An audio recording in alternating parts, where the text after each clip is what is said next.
Hello friends, good morning. Welcome to the history club. तो यह platform सिर्फ value addition कराएगा, है ना। इस प्लेटफॉर्म का पर्पस है वीडियो को 1.25 या 1.5 के स्पीड से देखें। आपके स्टैटिक में कोई पॉइंट्स कंसेप्ट लैकिंग होगी तो यहाँ से क्लियर हो जाएगा। ये जो पॉइंट्स है ये बेयर मिनिमम इन्फॉर्मेशन है जो कि बीइंग एन एस्पिरेंट आपको आने ही चाहिए। तो चलो चेक करो खुद को और रिवीजन करते हैं जल्दी से। मोस्टली टॉपिक स्टैटिक या PYQ से लिया गया है, ठीक है। तो चलो सेशन को स्टार्ट करते हैं। पहला टॉपिक है आपका, ठीक है, कि कॉन्स्टिट्यूएंट असेंबली। इसकी फॉर्मेशन कब हुई थी? 9 दिसंबर 1946 को फर्स्ट मीटिंग हुआ था इसका। और ये कहाँ से आया है ये कंसेप्ट? तो जो constituent assembly constituted by under the scheme formatted bye cabinet mission. Cabinet mission से कितनी बार सवाल कहाँ आया है? UPSC PCS में आया हुआ है, ठीक है। नेक्स्ट है कैबिनेट मिशन। आखिर ये कब बना? ये 24 मार्च 1946 को कब आया था? भारत आया था। और इसने अपना प्लान कब पब्लिश किया? 16 मई 1946 को। ये दोनों डेट इंपॉर्टेंट है, ध्यान रखो, ठीक है। नेक्स्ट, इसका ऑब्जेक्टिव क्या था? देखो ऑब्जेक्टिव, देखो इसमें एक जरूरी हिडन चीज़ छिपा हुआ है जो कि आपको जानना चाहिए कि ये मान लो कि ये पार्टीशन की बात करता है कि नहीं करता है। तो ऑब्जेक्टिव क्या है? To negotiate the transfer of power, discuss the formation of an interim government and create a new constitution for an independent India, preventing partition. ये देखो, तो ये जो ऑब्जेक्टिव था ये पार्टीशन को क्या कर रहा था? प्रिवेंट कर रहा था, ठीक है, सपोर्ट नहीं कर रहा था। एक और सवाल उठता है यहाँ से, अंतरिम गवर्नमेंट ये कब बना? 2 सितंबर 1946 को, ठीक है। इसको भी ध्यान देना है। अब अंतरिम गवर्नमेंट में कौन कौन मिनिस्टर्स थे इनको देख लीजिएगा। और आफ्टर इंडिपेंडेंस क्या उन जो मिनिस्टर्स थे उनका पोर्टफोलियो सेम था ना अलग अलग था? कितनी बार आया है मैच द कॉलम में, ठीक है। नेक्स्ट, मेंबर्स कौन कौन थे कैबिनेट मिशन के? Lord Patrick Lawrence, sir standard Cripps, Stafford Cripps and AV Alexander. ये तीनों क्या थे? मेंबर्स थे, ठीक है। और ये इनका उस समय पोस्ट क्या था ये लिखा हुआ है, आप देख लीजिए यहाँ पे, ठीक है, मैंने हाईलाइट कर दिया है। आगे बढ़ते हैं। Outcome of cabinet mission. तो कैबिनेट मिशन आया, आउटकम क्या था इसका? Disagreement between INC and Muslim League over unity partition led to its eventful failure. ये फेल हो गया। Paving the way for direct action by the Muslim league.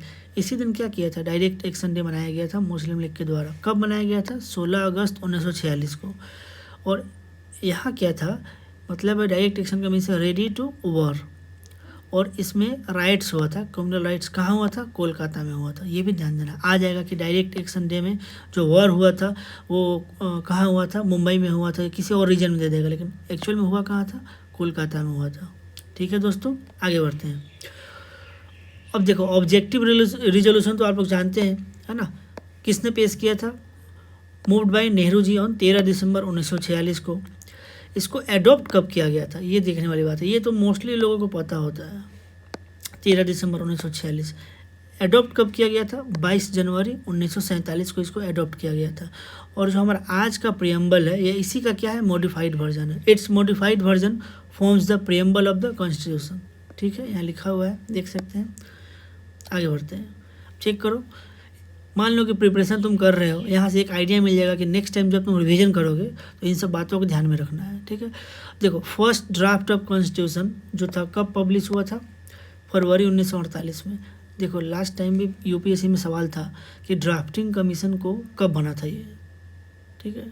आज़ादी से पहले बना ना आज़ादी के बाद बना, ठीक है। तो जो फर्स्ट ड्राफ्ट ऑफ कॉन्स्टिट्यूशन है कब पब्लिश हुआ? फरवरी 1948 में।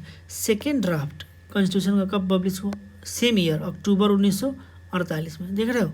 And Bhimrao Ambedkar introduce final draft of the constitution on 4 नवंबर 1948, ठीक है। ये फर्स्ट देखो फेब अक्टूबर और ये नवंबर, सब कहाँ हो रहा है? 1948 में हो रहा है, ठीक है, ध्यान देना है इसको। हाँ, नेक्स्ट है आपका। अब देखो यहाँ पे मैं एक कंसेप्ट पढ़ाने के लिए मैं बाकी चीज़ें बताऊंगा तुमको।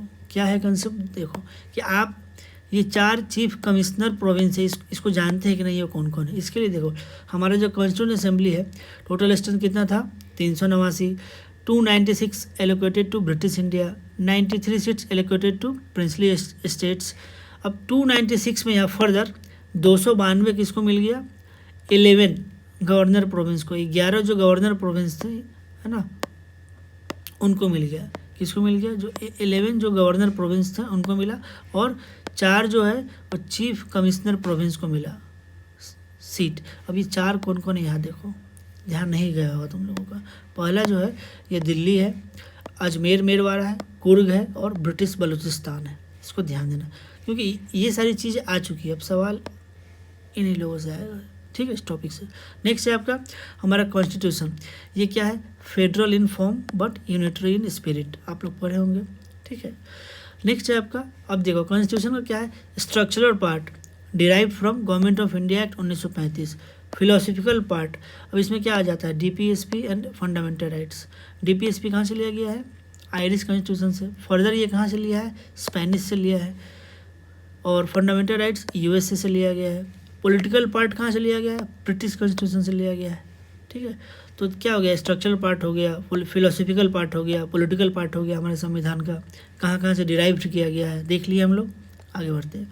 The term federation has not been use in the constitution, इसमें कहीं लिखा ही हुआ नहीं है, फेडरेशन के बारे में बात नहीं की गई, ध्यान देना है। ठीक है, अब देखो डीपीएसपी एंड फंडामेंटल राइट्स, इसको क्या कहते हैं हम लोग, conscience of the constitution, Vivek of the constitution. ये किसने कहा था, एक स्टेटमेंट है जो हम लोग ऊपर देखे हैं अभी, डीपीएसपी एंड फंडामेंटल राइट्स, ये फिलोसफिकल पार्ट है। ठीक है, तो इसको क्या किया गया है, कॉन्साइंस ऑफ द कॉन्स्टिट्यूशन, ये किसने कहा है, ग्रैनविल ऑस्टिन ने कहा है। ठीक है, नेक्स्ट है आपका क्वासी फेडरल। अब कॉन्स्टिट्यूशन के बारे में बहुत कुछ किसी न किसी ने बोला है। अब देखो क्वासी फेडरल किसने बोला है, तो केसी वेयर ने बोला है। बार्गेनिंग फेडरलिज्म किसने बोला, याद आ रहा है, मॉरिस जोन्स ने बोला है। कोऑपरेटिव फेडरलिज्म किसने बोला है, तो ग्रैनविल ऑस्टिन ने बोला है। ठीक है, फेडरेशन विद स्ट्रॉन्ग सेंटर किसने बोला है, आइवर जेनिंग्स ने बोला है। ये 4 चीज़ें हमेशा एग्जाम में क्या होता है, आता है, आपको ध्यान देना है। Quasi federal KC Wheare, bargaining federalism Morris Jones, cooperative federalism Granville Austin and federation with strong centre Ivor Jennings. Okay, आगे बढ़ते हैं, ध्यान देना है। ठीक है, नेक्स्ट है आपका fundamental rights meant for promoting the idea of political democracy. जो फंडामेंटल राइट्स है वो meant for promoting the idea of political democracy की बात करता है। डीपीएसपी किसकी बात करता है, सिंपल चीज़ है, यूपीएससी के लेके स्टेटमेंट की, fundamental rights meant for promoting for idea of political democracy या इकोनॉमिक डेमोक्रेसी या कल्चरल डेमोक्रेसी, तो ये पॉलिटिकल डेमोक्रेसी की बात करता है। लेकिन जब डीपीएसपी की बात की जाए, promoting the idea of social and economic democracy, जिसको हम लोग वेलफेयर स्टेट कहते हैं। फंडामेंटल राइट्स इन्फोर्सेबल है, डीपीएसपी इन्फोर्सेबल बाई कोर्ट नहीं है, इसको भी ध्यान देना है। ठीक है, ये सब आप लोगों को आता है, बस मैं ब्रशअप करा रहा हूँ। ठीक है, स्टे ट्यून्ड। अब ये देखो, ये बहुत सुंदर कंसेप्ट है, यहाँ बहुत कुछ आपको जानने को मिलेगा कि जब हमारा भारत देश बना था उस समय क्या स्थिति थी। तो finally 14 state and 6 union territory क्या हुआ था, क्रिएट किया गया था। कब, 7th constitutional amendment act 1956 under state reorganisation act. अब देखो ये 14 स्टेट कौन सा है, ये क्यों बता रहा हूँ अभी समझ में आएगा तुमको, ध्यान दो। 14 स्टेट कौन सा है, पहला आंध्र प्रदेश, असम, आंध्र प्रदेश चले जाओ कहाँ, सबसे नीचे, यही पहला स्टेट है जो बना था। Assam, Bihar, Bombay, Jammu and Kashmir, Kerala, MP, Madras, Mysore, Orissa, Punjab, Rajasthan, western India, Uttar Pradesh and west Bengal, यही 14 स्टेट का फॉर्मेशन हुआ था। और साथ में 6 यूनियन टेरिटरी का फॉर्मेशन हुआ था। कौन कौन था वो, आज कितना है यूनियन टेरिटरी, 8। पहला है अंडमान निकोबार, दिल्ली, हिमाचल प्रदेश। देखो अब ध्यान में, हिमाचल प्रदेश आज का जो है वो पहले क्या था, यूनियन टेरिटरी था। लक्काद्वीप, मिनिकॉय, अमनदीवी आइसलैंड, मणिपुर एंड त्रिपुरा। अच्छा, मैंने ये क्या लिख दिया, मणिपुर और त्रिपुरा, हाँ ये भी क्या था, पहले यूनियन टेरिटरी था, बाद में इसको स्टेटहुड मिला है। तो सवाल अब आता है, पता है कैसे, यही दे देगा, मणिपुर के बारे में 3 स्टेटमेंट दे देगा, 4 स्टेटमेंट देगा कि मणिपुर इनिशियली एक यूनियन टेरिटरी था, आपको पता है देखो सिंपल स्टैटिक है। 90% लोग क्या मानेंगे, नहीं थे, लेकिन यहाँ क्या है मणिपुर और त्रिपुरा मैप में देखो, ठीक है। तो अब आगे देखते हैं। तो 14 स्टेट और यूनियन टेरिटरी हो गया। अब आगे देखते हैं। देखो ये मद्रास है, ये तमिलनाडु कब बना? मद्रास क्या था एक ब्रिटिश इंडिया में, कोलकाता, बॉम्बे और मद्रास 3 मोस्ट इम्पोर्टेंट प्लेस थे, लोकेशन था, उन लोगों का सेंटर था। तो मद्रास तमिलनाडु कब बना? 1969 में। मैसूर ये कब बना? कर्नाटका 1973 में। उड़ीसा कब बना? 2011 में। ठीक है, ध्यान देना ये सब चीज़, है ना। और ये सब सारी चीज़ें स्टैटिक आपके किताब में लक्ष्मीकांत में लिखा हुआ है, मैं कहीं और से लेके नहीं आ रहा हूँ। चीज़ें सारी चीज़ आपके नोटबुक किताब में है, मैं बस किताब से इंपॉर्टेंट चीज़ें लेकर ब्रशअप करा रहा हूँ। देखो कि तुम जब आप खुद की पढ़ाई किए थे इन सब चीज़ों पे गौर किए थे कि ऐसे भी पढ़ना है, ठीक है। अब देखो लक्काद्वीप, मिनिकॉय और ये जो आइसलैंड है, ये लक्षद्वीप कब बना? तो 1973 में लक्षद्वीप बना, ठीक है। मणिपुर, अब देखो यहाँ एक समझने वाली बात है। पहले हिमाचल प्रदेश को देखो स्टेटहुड कब मिला? ये 18th स्टेट बना 1971 में, ठीक है। और मणिपुर जो है ये 19वां स्टेट बना और त्रिपुरा 20वां स्टेट बना। फुल फ्लेज स्टेटहुड मिला इसको कब? 21 जनवरी 1972 को। 3 स्टेट है, मणिपुर, त्रिपुरा और मेघालय, ये तीनों को क्या मिला? 21 जनवरी 1972 को स्टेटहुड मिल गया। Through which act? Through north eastern areas reorganisation act, इसके तहत क्या मिला, है ना। और देखो मणिपुर क्या, त्रिपुरा पहले क्या था? त्रिपुरा एक प्रिंसली स्टेट था, है ना। यूनियन टेरिटरी बनने से पहले त्रिपुरा क्या था? प्रिंसली स्टेट था। मणिक्या डायनेस्टी यहाँ पे क्या थी? राज करती थी, ठीक है। अब देखो आंध्र प्रदेश के बारे में इंपॉर्टेंट फैक्ट, है ना, कि ये कब बना? 1953 में। बाद में अंडर, अब देखो जब बना तो सबसे पहले इसका स्टेट कैपिटल क्या था? कुर्नूल था। और स्टेट का हाई कोर्ट कहाँ था? गुंटूर में था। बाद में अंडर 1956 स्टेट रीऑर्गेनाइजेशन एक्ट, इसका कैपिटल कहाँ शिफ्ट किया गया? हैदराबाद। लेकिन नाउ अब ये भी बदल चुका है। आंध्र प्रदेश की कैपिटल क्या है दोस्तों? अमरावती। और तेलंगाना की कैपिटल है हैदराबाद, ठीक है। अब कमेंट करके ये बताओ कि हैदराबाद को ऑपरेशन किसके तहत भारत में मिलाया गया था? 3 जो एरिया थे, प्रिंसली स्टेट थे, जूनागढ़, हैदराबाद और जम्मू एंड कश्मीर, इनको आज़ादी के बाद क्या किया गया था? भारत में मिलाया गया था। तो कौन सा ऑपरेशन किया गया था? हैदराबाद। याद है? याद आ रहा है? रिकॉल करो। इस प्लेटफॉर्म का यही पर्पस है, आपको ब्रशअप कराना, रिकॉल कराना, ठीक है। नेक्स्ट है, देखो इंपॉर्टेंट पॉइंट है, new DPSP added by 42nd amendment act 1976।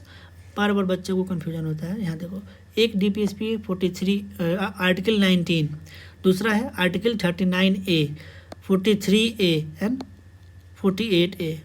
देख सकते हो 39, उसके बाद सब A है, 39A, 43A, 48A, ठीक है।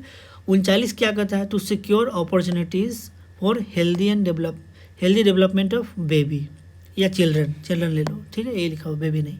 नेक्स्ट है आपका to promote equal justice and to provide free legal aid to the poor, 39 है। यहाँ से क्या बना है? Free legal aid. याद आ रहा है कुछ? नालसा का फॉर्मेशन हुआ था, NALSA। अब देख लो नालसा कब बना। और नालसा में भी ये भी देखना है आपको कि नालसा में जो चेयरमैन होता है वो कौन होता है उसका, और जो एक्टिंग चेयरमैन होता है वो कौन होता है, ठीक है। 1987 में फॉर्मेशन हुआ था, ठीक है।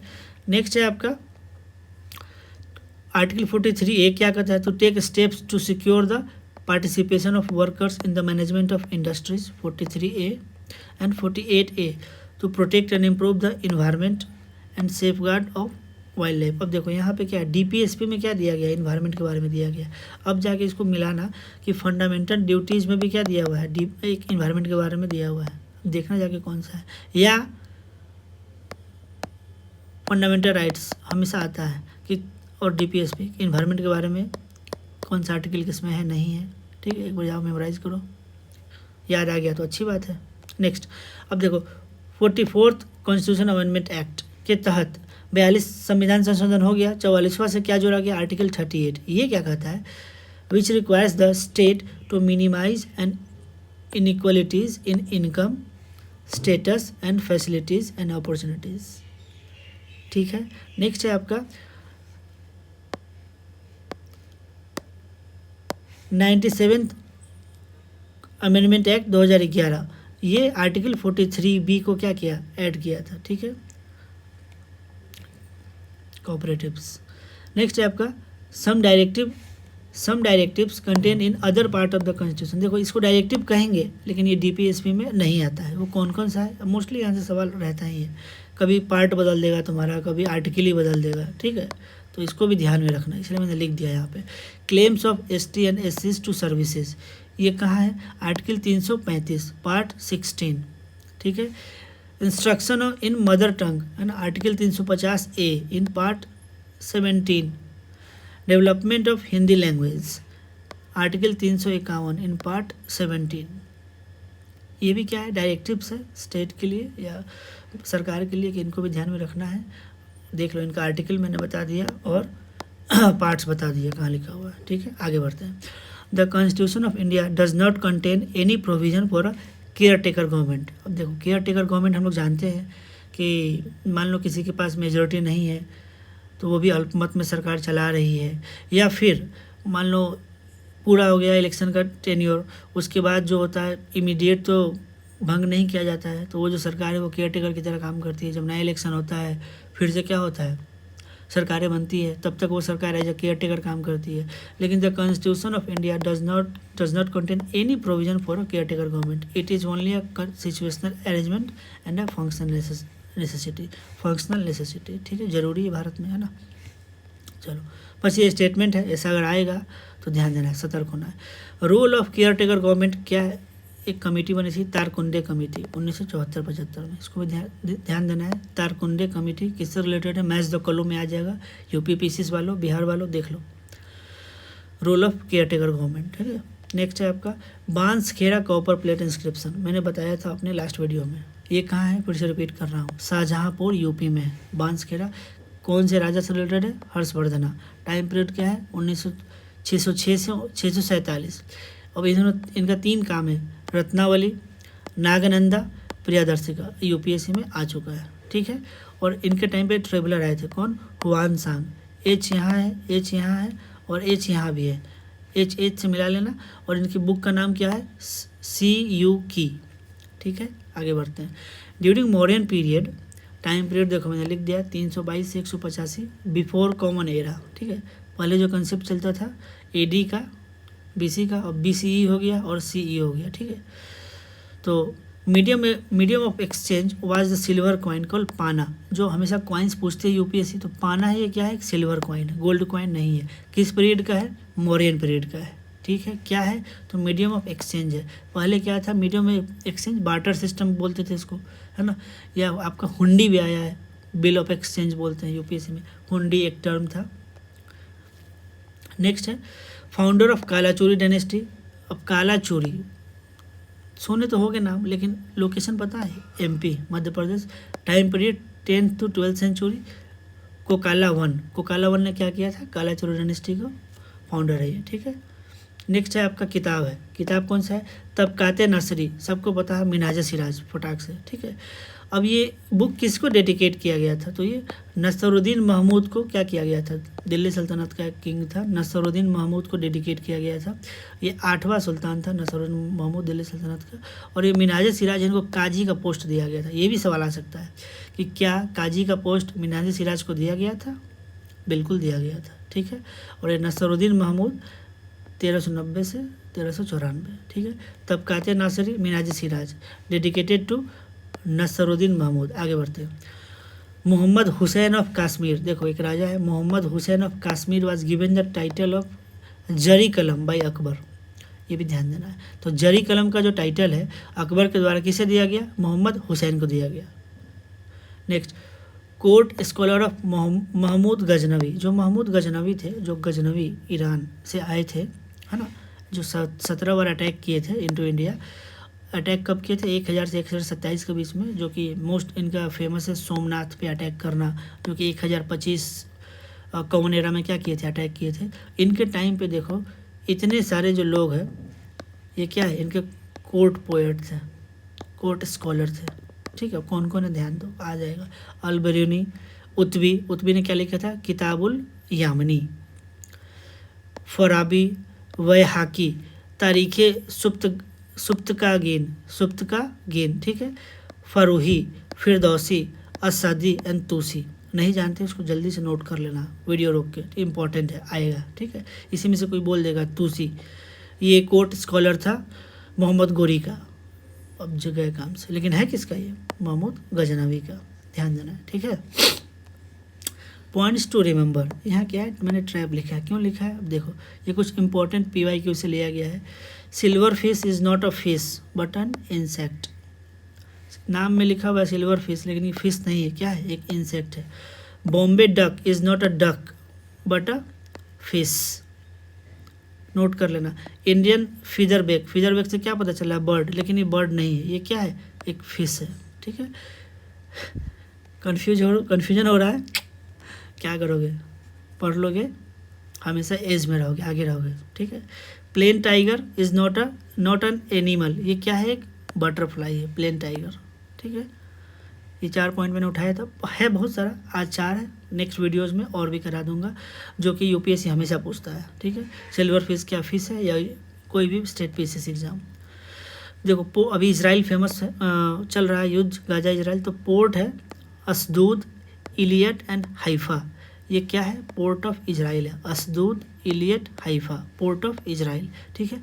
गल्फ ऑफ अकाबा, UPSC से सवाल पूछ चुकी है, जाओ देखो कि गल्फ ऑफ अकाबा के आसपास पेरीफेरी में कौन कौन सा कंट्री है, ठीक है, गूगल करो।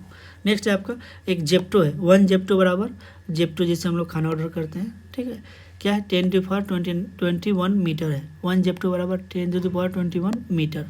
रिक्टर स्केल से हम लोग क्या नापते हैं, मैग्नीट्यूड ऑफ अर्थक्वेक। बार बार आप एस्पिरेंट को दिक्कत होता है कि रिक्टर स्केल और मर्कली स्केल, अब इंटेंसिटी किससे नापते हैं, मैग्नीट्यूड किससे नापते हैं, तो रिक्टर स्केल से क्या नापते हैं, मैग्नीट्यूड, और मर्करी से क्या नापते हैं, इंटेंसिटी। कन्फ्यूजन हो तो रिक्टर, मैग्नीट्यूड, मर्करी, इंटेंसिटी लिख दो और क्रॉस कर दो। एम जो उसका होगा, एम स्टार्ट हो रहा है यहाँ से, एम यहाँ से स्टार्ट हो रहा है, तो एम इसका नहीं होगा, ठीक है, इंटेंसिटी होगा। एम यहाँ से स्टार्ट हो रहा है, क्रॉस कर दो, ठीक है। क्रॉस नहीं करना है, मतलब ये इसका हो जाएगा और ये इसका हो जाएगा। एम बोले तो एम नहीं होगा, और मरकरी स्केल की जगह अगर मैग्नीट्यूड लिखा हुआ है तो एम बोले तो एम नहीं होगा, ठीक है। ये छोटा सा निमोनिक हो गया, आई होप सो आप लोगों को आता ही होगा, या कन्फ्यूजन हो दूर कर सकते हो। देखो और एग्जाम में पता है यही चीज़ मैं जो बता रहा हूँ वो याद आएगा, जब कन्फ्यूज करोगे ना कि रिक्टर में क्या है, इंटेंसिटी होगा, क्या मेजर करता है, या मैग्नीट्यूड होगा, तो रिक्टर के लिए आगे लिख दो, है ना, एम के आगे एम नहीं होगा, ठीक है। आगे बढ़ते हैं। नाइट्रस ऑक्साइड लाफिंग गैस बोलते हैं, क्या है, N2, ठीक है। ट्विंकलिंग ऑफ स्टार क्यों होता है, एटमॉस्फेरिक रिफ्रैक्शन की वजह से। कुछ साइंस का भी टॉपिक है ताकि इंटरेस्ट बना रहे, है ना। Twinkling of star atmospheric refraction की वजह से होता है। N2O नाइट्रस ऑक्साइड, नाइट्रिक नहीं दोस्तों, नाइट्रस ऑक्साइड क्या बोलते हैं इसको, लाफिंग गैस बोलते हैं, ठीक है। अब देखो एक अच्छा इंपॉर्टेंट चीज़ बता रहा हूँ अंटार्कटिका के बारे में, सबको जानते हैं। हाईएस्ट पीक कौन सा है, माउंटेन विंसफ मैसिव, ठीक है। Only active volcano mount Erebus यहीं पे है, माउंटेन एरेबस कहाँ है, अंटार्कटिका में है। और यहाँ पे इंडियन साइंटिफिक रिसर्च स्टेशन भी है, कौन कौन सा, दक्षिण गंगोत्री, मैत्री और भारती, ये भी UPSC में आ चुका है, ठीक है। और टेलर वैली ये कहाँ पे है, अंटार्कटिका में है, ध्यान देना है। अंटार्कटिका से इतना कुछ हो गया, आगे बढ़ते हैं। द इंडियन, एक फैक्ट है, Indian ocean is deeper than Atlantic ocean, ये ध्यान देना, ये सही है। हमारा जो हिंद महासागर है वो डीपर है, किससे, अटलांटिक महासागर से। और अटलांटिक महासागर को हम लोग क्या बोलते हैं, एक्सपैंडिंग सी बोलते हैं। और पैसिफिक को क्या बोलते हैं, कॉन्ट्रैक्टिंग सी, वो सिक्योर रहा है ना, ये आगे बढ़ रहा है, एक्सपैंड कर रहा है, ठीक है। ये सब अगर आ जाएगा स्टेटमेंट तो कंफ्यूज नहीं करना है। और UPSC यही प्लेन स्टेटमेंट देगी, तुम कितना भी, है ना, हम लोग कितना भी पढ़ लें, एक स्टेटमेंट प्लेन डालेगी कि क्या the Indian ocean is deeper than Atlantic ocean, कि 90% को लगेगा नहीं, क्योंकि अटलांटिक ओशियन काफ़ी बड़ा है, लेकिन ये फैक्ट सही है, ठीक है। आगे बढ़ते हैं। अब चेक करो, तुम जब अपना स्टैटिक किए थे ज्योग्राफी में, NCERT पढ़े थे, किसी क्लास या कोचिंग से पढ़े थे, सर तो ऑब्वियसली कराए होंगे, या आपके माइंड में वो है कि नहीं, या नहीं है तो यहाँ से ब्रशअप कर लो, ठीक है। नेक्स्ट है the distance between 2 longitudinal line is maximum. अब देखो यहाँ पे एक कंसेप्ट है कि लॉन्गिट्यूड क्या होता है। देखो ये आपका अगर अर्थ हो गया, ये आपका हॉरिजॉन्टल लाइन हो गया, ये वर्टिकल लाइन हो गया। हॉरिजॉन्टल लाइन को क्या बोलते हैं, लैटिट्यूड, और ये जो वर्टिकल लाइन है इसको क्या बोलते हैं हम लोग, लॉन्गिट्यूड। ठीक है, तो the distance between two longitudinal line, मतलब ये एक लॉन्गिट्यूड हो गया, ये हो गया, ये हो गया, ये हो गया, ये हो गया। ठीक है, तो दो वर्टिकल लाइन के बीच में जो डिस्टेंस होगा वो सबसे ज़्यादा कहाँ होगा, कहाँ देखने को मिलेगा, तो इक्वेटर पे देखने को मिलेगा। कहाँ पे मिलेगा, इक्वेटर को। कितना, 111.33 किलोमीटर। ये एकदम बेसिक चीज़ है, आपको आता ही होगा। ठीक है, बस मैं इसीलिए लिखा हूँ कि यहाँ पे इक्वेटर की जगह ये पोल लिख देगा आपको कंफ्यूज करने के लिए, तो घबराना नहीं है। ठीक है, बना के देख लेना फिगर। नेक्स्ट आपका इन्वायरमेंट का है कि बिनसर वाइल्ड लाइफ सेंचुरी, ये कहाँ पे है, उत्तराखंड में है। ये फेमस क्यों, अभी क्यों था, फॉरेस्ट फायर के लिए। यहाँ पे फॉरेस्ट फायर हुआ था, है ना। Binsar wildlife sanctuary Uttarakhand, Sunabeda wildlife sanctuary Orissa. ध्यान दो, मैच द कॉलम में आ जाएगा, और आपके पास एक उड़ीसी रहेगी तभी हिट कर सकते हो। ठीक है, state of the ocean report कौन रिलीज करता है, यूनेस्को करता है। State of the ocean report, जितने भी ओशियन है वो सबका state of the ocean report कौन रिलीज करता है, यूनेस्को करता है। ठीक है, अब देखो एक फेमस चीज़ बता रहा हूँ, गेवरा और कुसमुंडा, ये क्या है, ये कोल माइंस है, रिसेंटली न्यूज़ में था, और ये कहाँ है, छत्तीसगढ़ में। जाके चेक करना, गेवरा एंड कुसमुंडा, ये कोल माइंस है, छत्तीसगढ़ में है। ठीक है, नेक्स्ट है आपका यूनेस्को वर्ल्ड हेरिटेज है। चलो एक सवाल पूछता हूँ, उत्तर प्रदेश में कितने सारे यूनेस्को वर्ल्ड हेरिटेज साइट है, एनी गेस, 2, 3, 4, 5, चलो कमेंट करके बताओ। उत्तर प्रदेश में कितने, याद आ रहा है, कमेंट मत करो। 3 है, ठीक है, कौन कौन सा है, मात्र 3 है। ठीक है, तो एक तो आपका ताजमहल हो गया, दूसरा आपका आगरा फोर्ट हो गया, और तीसरा फतेहपुर सीकरी। ठीक है, यही 3 है। ताजमहल और आगरा फोर्ट 1983 इसको दिया गया, इसको 1986 में दिया गया। ध्यान देना, इतना बड़ा उत्तर प्रदेश है और मात्र कितना है। सिमिलरली अब जाओ गूगल करो, दिल्ली में कितने यूनेस्को वर्ल्ड हेरिटेज साइट है, याद आ रहा है, प्लेन स्टेटमेंट है, देखो जाके। State animal of Ladakh and Himachal Pradesh क्या है, स्नो लियोपार्ड। तो क्या बोलते हैं, घोस्ट ऑफ द माउंटेन बोलते हैं स्नो लियोपार्ड को। ठीक है, नेक्स्ट है state animal of Jammu and Kashmir, Kashmiri Stag बोलते हैं इसको, हंगुल बोलते हैं। ठीक है, नेक्स्ट एक किताब है 1984, सिंपल, किसके द्वारा लिखा गया था, जॉर्ज ऑरवेल के द्वारा लिखा गया था।